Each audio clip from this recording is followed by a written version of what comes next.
the next speaker that we have is Charlotte Neal from Reward Gateway. Charlotte is a self-proclaimed Spotify addict, a lover of G&Ts in the sunshine. Charlotte, that's something you and I have in common, and a big yoga lover. So Charlotte actually started out as a former journalist covering local, national, and international news. She then later made the move into employee engagement technology and service after 5 years. Charlotte is passionate about creating conversations, developing relationships, and supporting business leaders, HR and reward rebels and change makers with engagement strategies and delivery using benefits, discounts, recognition, communication, and well-being. Since then, Charlotte has become really well known for her Be Human approach to sales. Please welcome Charlotte Neal with her talk on 6 steps to get your outbound emails noticed, especially during COVID-19. Hi everyone, I'm Charlotte at Reward Gateway.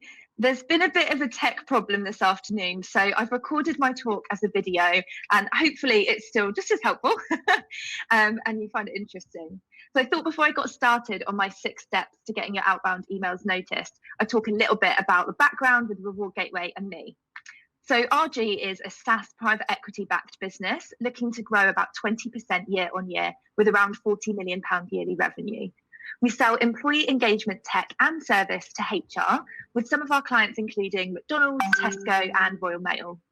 While my title is Employee Engagement Specialist, I'm very much an SDR working with enterprise organisations. The reason we choose to call ourselves Employee Engagement Specialists is because we want to stand out, be different and be a trusted advisor for our prospects. Our sales structure is quite unique in that we have a research team, an SDR team, and then your AE and consultants. So I joined the business about 2 years ago. I previously was working as a news reporter for the Daily Mirror.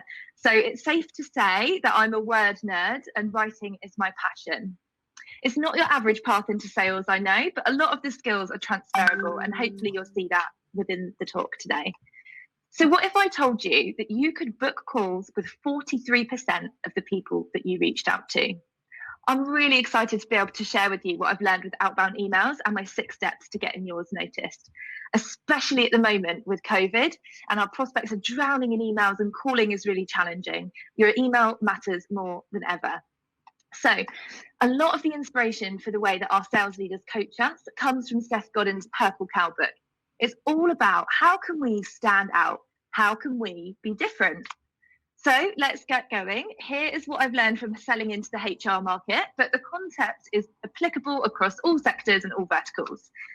So step 1, personalization. Digital marketing experts estimate that most Americans are exposed to around 4,000 to 10,000 adverts each day. People are sick of it. Think about the sales emails that you've received where it's clearly a robot. You delete them right away, don't you? And the answer to getting yours noticed is simple. Do your research and make it personal to your prospect.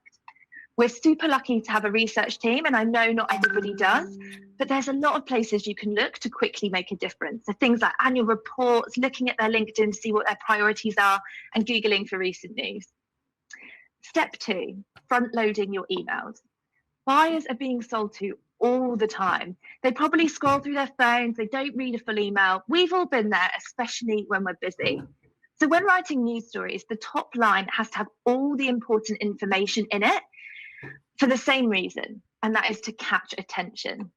Papers make money from advertising, and to make money from advertising, they have to deliver on page views and how long people read their stories, which means they have to entice people from the headline and top line to keep their attention for the rest of that story.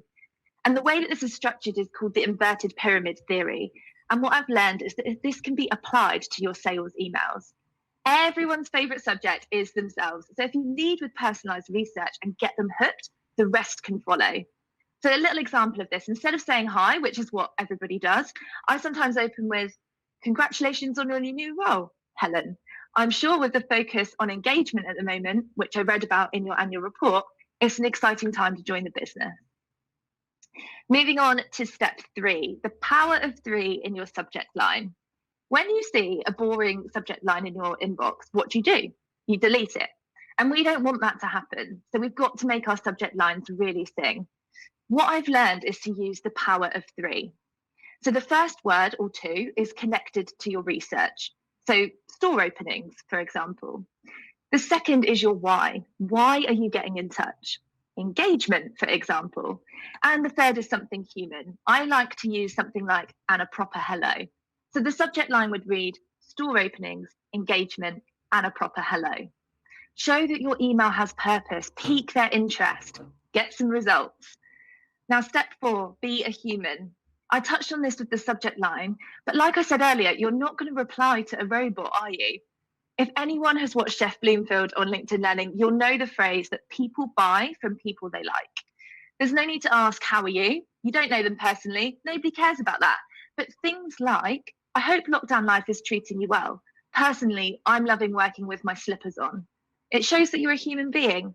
It's a level of personality and vulnerability that makes your prospect feel safe. And if it makes them laugh, bonus, they'll like you. Step 5, use video. I know what you're thinking. I don't have time to make a personalized video for each of my outbound leads. And that's what I thought too. But when those conversions increase, you'll see that it's worth the extra effort. Tools like Drift make it really quick and easy to record a video. And it gives you that opportunity to demonstrate your likability, credibility, research, and how you can solve a potential problem your prospect has really quickly. Simon Sinek said, people don't buy what you do, they buy why you do it. And video gives you the chance to show your why. The golden rule though, keep it to under 90 seconds if you can. I read somewhere recently that the human attention span online is between 2 and 3 seconds. So respect that they're busy, respect their time, don't send them an absolute beast of a video.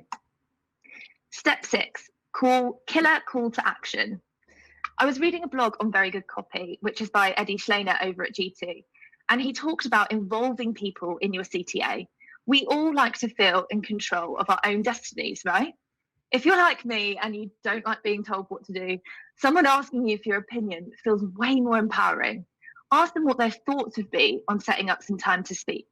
It's really easy for prospects to say no when someone is asking for 15 minutes of your time.